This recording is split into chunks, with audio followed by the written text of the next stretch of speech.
Oke, selamat bertemu kembali buat anak-anak kami kelas 11. Hari ini kita akan mempelajari mengenai materi pelajaran kita yang baru, yaitu berbicara mengenai jaringan pada tumbuhan ya. Oke.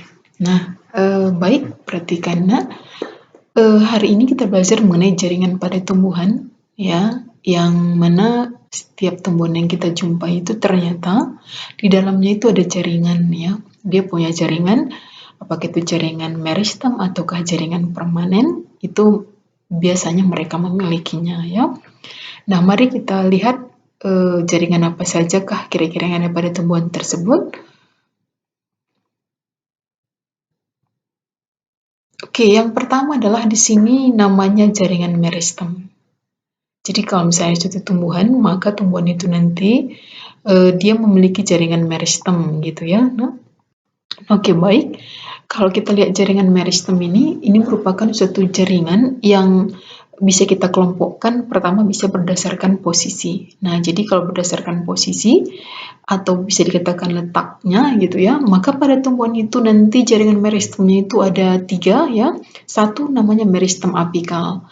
Ini suatu jaringan meristem yang berada di ujung atau di puncak gitu ya, misalnya di ujung batang atau di ujung akar seperti itu.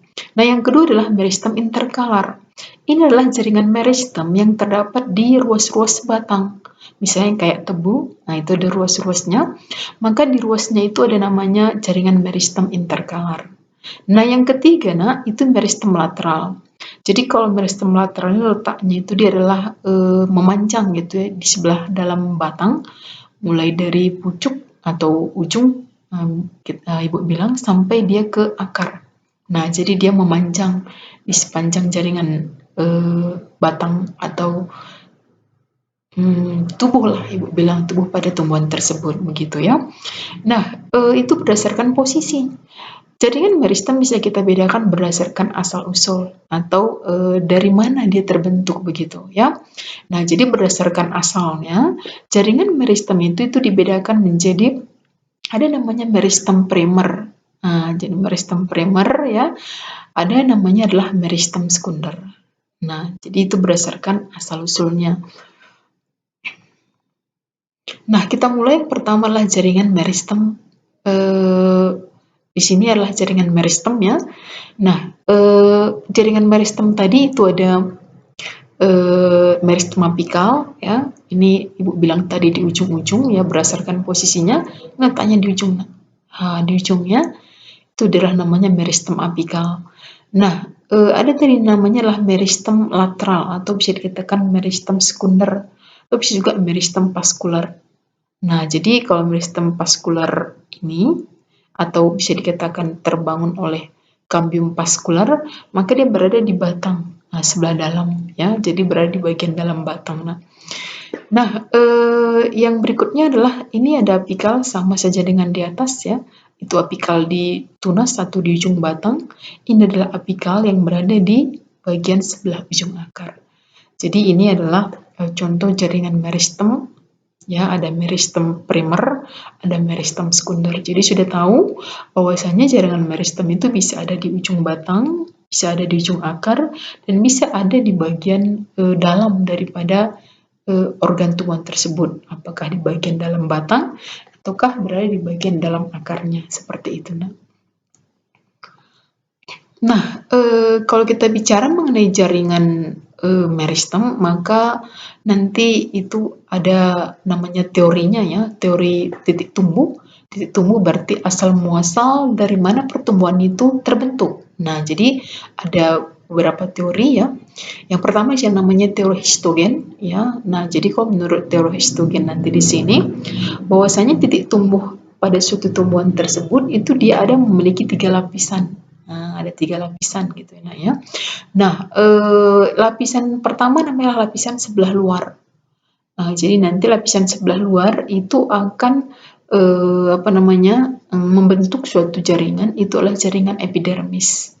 Nah, jadi atau bisa dikatakan nanti nama lapisannya lapisan dermatogen. Jadi lapisan dermatogen pada suatu tumbuhan itu akan membentuk lapisan epidermis atau bagian luar. Nah, baru ada lagi adalah lapisan tengah. Jadi lapisan tengah ya. Jadi lapisan tengah atau bisa dikatakan juga peribelum pada suatu tumbuhan ya, itu nanti dia akan berkembang membentuk korteks. Atau dengan kata lain, korteks yang ada pada tumbuhan tersebut berasal dari peribelum gitu. Nah, baru ada lapisan tengah ya pada suatu tumbuhan atau namanya plerom. Jadi plerom ini kelak akan tumbuh menjadi stele. Atau dengan kata lain, stele pada suatu tumbuhan, jaringan stele tersebut, itu berasal dari yang namanya adalah lapisan plerom. Gitu. Nah, teori yang kedua namanya teori tunica carpus. Ya. Jadi kalau teori tunica carpus ini, maka titik tumbuh suatu tumbuhan itu terbagi hanya menjadi dua lapisan saja. Nah, jadi yang pertama lapisan tepi atau lapisan luar lah kita bilang. Nah, itu kelak akan membelah dia ya, memperluas titik tumbuh. Nah, jadi dari lapisan luar itu nanti akan berkembang terjadi pembelahan sel, membelah ya terus-menerus sehingga nanti tumbuhan itu akan semakin besar, semakin luas dia. Nah, itu namanya adalah dikatakan lapisan tunika.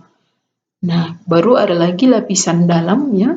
Nah, lapisan dalam ini terdapat pada suatu tumbuhan di mana nanti lapisan dalam ini akan juga mengalami pembelahan sel dan dia akan membentuk lapisan korpus, lapisan korpus. Jadi dia berdiferensiasi membelah selnya membentuk lapisan korpus gitu. Jadi korpus ini karena sebelah dalam tadi ya, maka dia berada di bagian sebelah dalam daripada lapisan tunika. Jadi lapisan luar dibangun oleh lapisan tunika ya, atau disebut tadi yang akan membelah bagian sebelah luar, baru sebelah dalam ya, sebelah dalam itu adalah lapisan namanya lapisan tunika gitu. Jadi lapisan luar tumbuhan dibangun oleh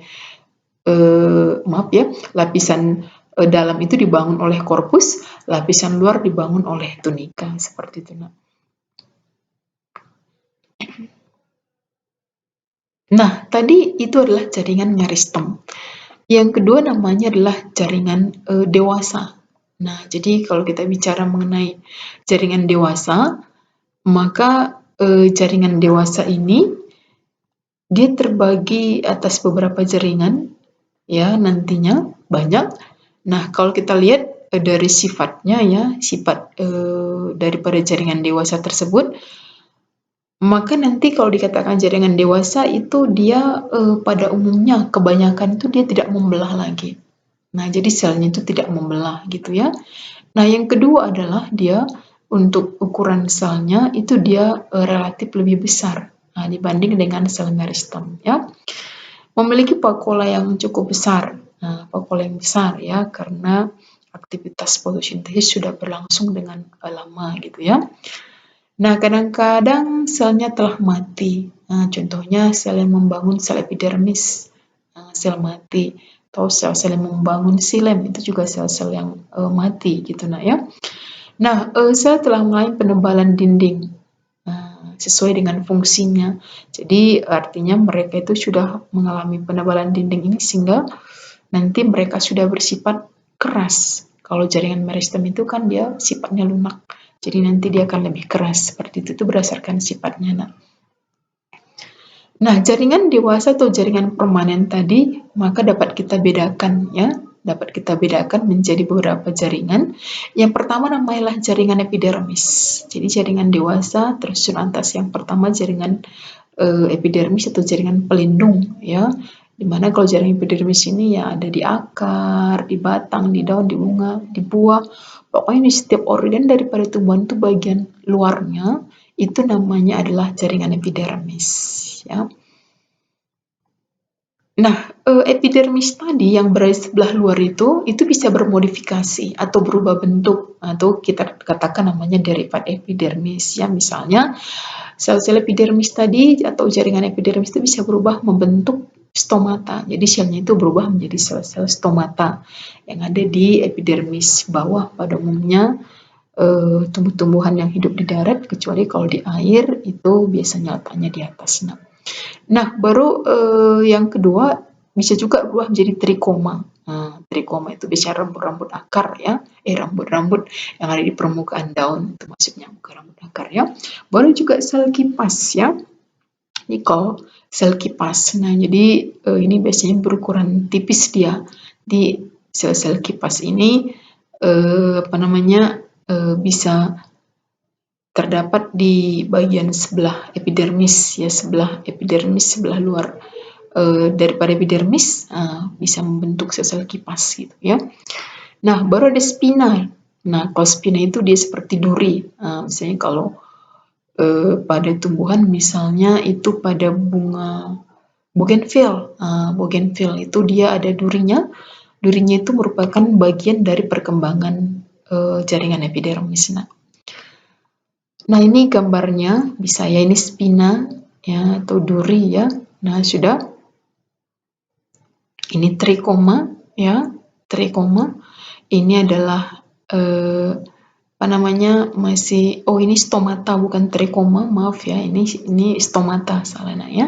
Adalah trikoma adalah sel kipas. Jadi sel kipas ini ada pada tumbuhan bambu ya, tumbuhan bambu. Nah, tadi jaringannya adalah namanya jaringan ada jaringan epidermis, maka sekarang kita kenal namanya jaringan parenkim atau namanya jaringan dasar. Nah, jadi kalau jaringan parenkim itu biasanya ya, kalau jaringan parenkim itu dijumpai dia di antara epidermis dengan dijumpai di antara epidermis dan bisa juga nanti di dalam pembuluh angkut atau bisa dikatakan dia parenkim itu bisa berada di bagian tengah batang ya, boleh, bisa juga berada di bagian korteks. Jadi ada yang berada bagian di bawah epidermis ya, itu sering mungkin kita sebut namanya korteks, dan juga ada di bagian dalam batang dan akar yang dekat dengan pembuluh angkut atau sering kita kenal namanya ampulor. Itu namanya jaringan dasar atau jaringan parenkim ya.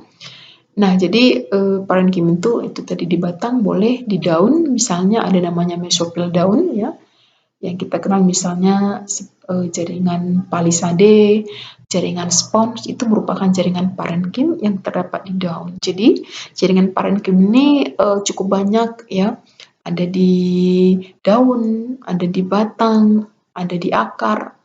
Ini dia banyak ya, dengan kata lain dia ini penyusun ya organ-organ yang terdapat pada tumbuhan.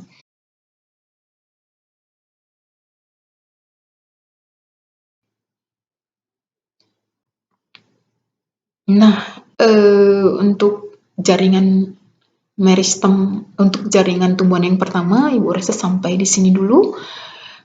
Kita akan lanjutkan lagi untuk jaringan pada tumbuhan yang kedua nanti. Jadi Ibu rasa ini saja dulu, semoga bisa dipahami dan bisa bermanfaat.